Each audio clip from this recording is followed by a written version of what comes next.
Welcome back to Cooking with Guage. Here's your host, Guage. Today we have a very special episode. We've paired up with our friends at Yo Vegetarian to make sweet sticky rice balls in coconut milk. Funnily enough, this reminds me of my first time in France.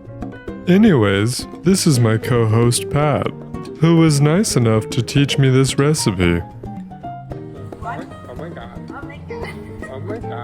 And the only thing I could teach her was how to sound like a valley girl.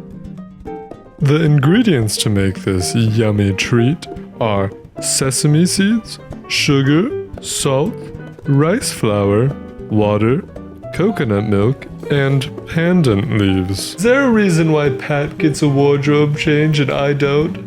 I have to wear this ridiculous horse shirt. I hate to say it, but can someone get Guage a glass of wine?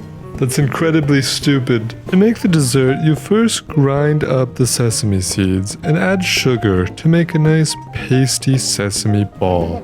Once your sweet sesame balls are rolled, you can move on to mixing water into rice flour to make a nice dough. Then, if you're anything like me, you struggle to wrap your sesame balls with rice flour. Unfortunately, Pat had to spend an extra 30 minutes fixing all my rice balls. But hey, at least I had fun.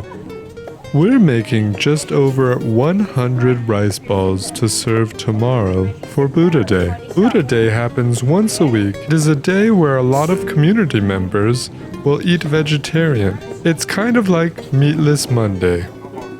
After Pat fixes all your balls, you can then put them to boil. Can I just say that I've been working for minutes now and no one's given me a glass of wine. Because we were working in a Thai kitchen today, the camera crew was very cautious about me hitting my head on the overhead HUD. I mean, look at how close that is to my head. After boiling the sweet sticky balls for a few minutes, you get something that looks like this. After throwing it in some coconut milk, of course. Find out next week what's on the menu on Cooking with Guage.